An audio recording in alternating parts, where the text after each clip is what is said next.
అమ్మా, స్వామీజీ చెప్పినట్టు పౌర్ణమి గడియల వరకు కోటలోకి అడుగుపెట్టే ప్రయత్నం చేయకుండా ఆగిపోయాం. నిండు పౌర్ణమి వచ్చేసింది. దుష్ట శక్తిని అంతమొందించడానికి ఇది అనుకూల సమయం. అందుకే అత్తయ్యను ముక్కు పుడకను తీసుకుని రావడానికి బయలుదేరుతున్నాం. మమ్మల్ని ఆశీర్వదించు.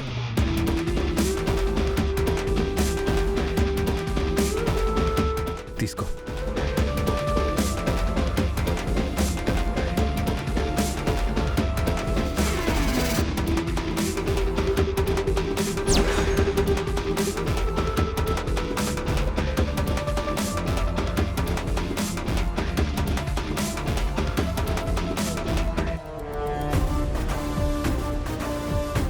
మావయ్య, మీకిచ్చిన మాట ప్రకారం, ఊరికిచ్చిన మాట ప్రకారం ఈరోజు మేము శవాల కోట దగ్గరికి బయలుదేరుతున్నాం.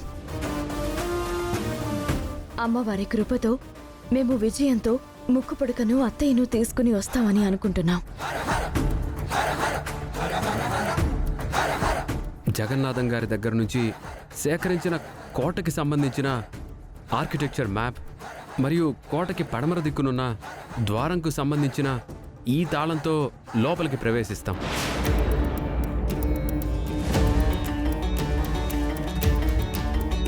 అక్షయ్తో చేయవలసిన ప్రయత్నం చేయడం జరిగింది.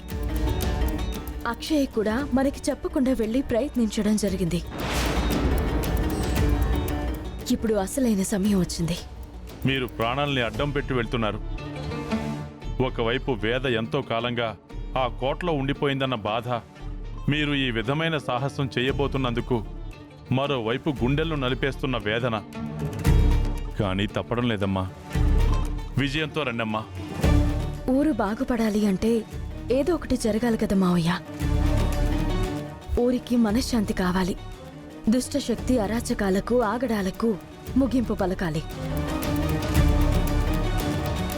ఊరు మరో చావుని చూడకూడదు. మీరు మా గురించి కంగారు పడకండి నాన్న. ఎలాగోలా కోటలోకి ప్రవేశిస్తాం. ఈ సమయంలో ఇలా అంటున్నానని మీరేం అనుకోకండి. ఇంతకు ముందు అవని చాలా విషయాల్లో తెగింపు నిర్ణయాలను తీసుకుంది. ఇప్పుడు ఆ కోటలోకి అడుగు పెట్టబోతోంది. తిరిగి వస్తుందన్న నమ్మకం నాకైతే లేదు. నేనేమంటానంటే, ముందు చూపుగా వీళ్ళ ఫోటోలు దండలు రెడీ చేసుకోవడం మంచిది అని నా అభిప్రాయం.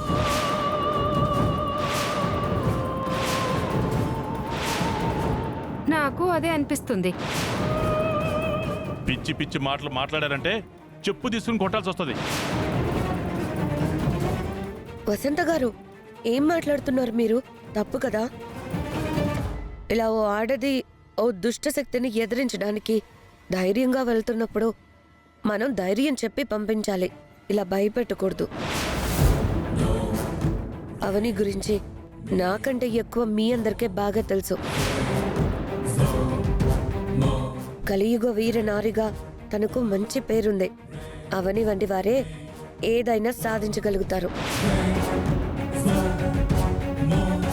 పొరుగు రాజ్యంతో పోరాడడానికి, పరాయి దేశంతో యుద్ధానికి బయలుదేరినట్టు బయలుదేరింది. వీర తిలకం దిద్ది పంపించవలసిన సందర్భం ఇది. నిరుత్సాహపరిచే మాటలు మాట్లాడకండి. అవని వంటి వారే చరిత్రల్ని తిరగరాయగలుగుతారు. అర్థమైందా?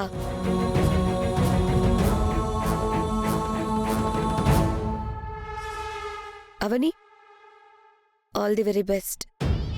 నువ్వు అనుకున్నది సాధించుకొని వస్తావని మనస్ఫూర్తిగా కోరుకుంటున్నాను. Go ahead. అవనిని మీరు ఎన్నోసార్లు తక్కువ అంచనా వేశారు.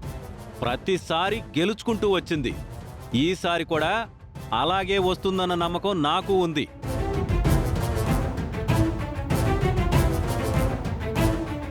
ఇందాకేమన్నావు పెద్దనానా?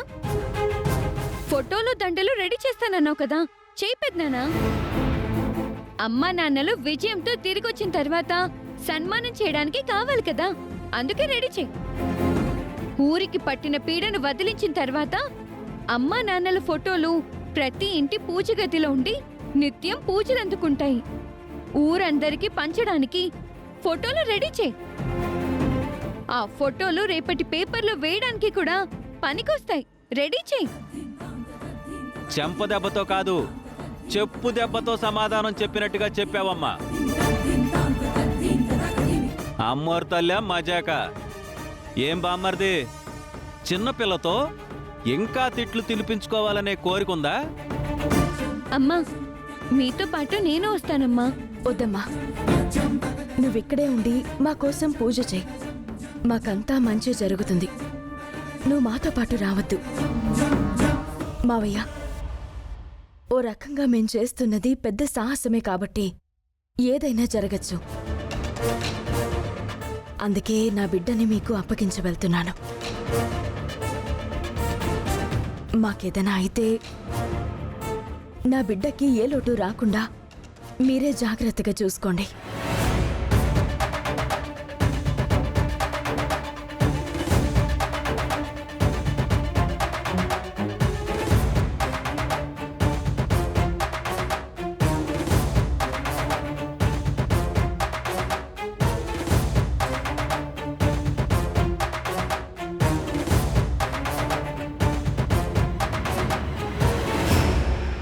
ఇక మేం బయలుదేరతాం.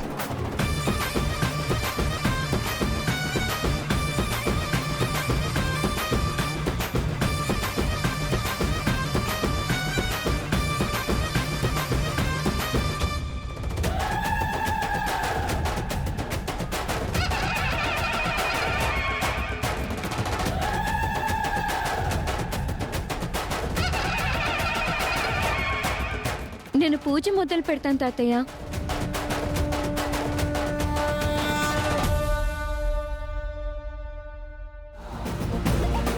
వేదవతని ముక్కు పుడకని అవని ఎలాగైనా తీసుకొని వస్తుంది. అప్పుడు నేను అనుకున్నది ఏది జరగదు. వెళ్లకుండా అడ్డుపడాలి.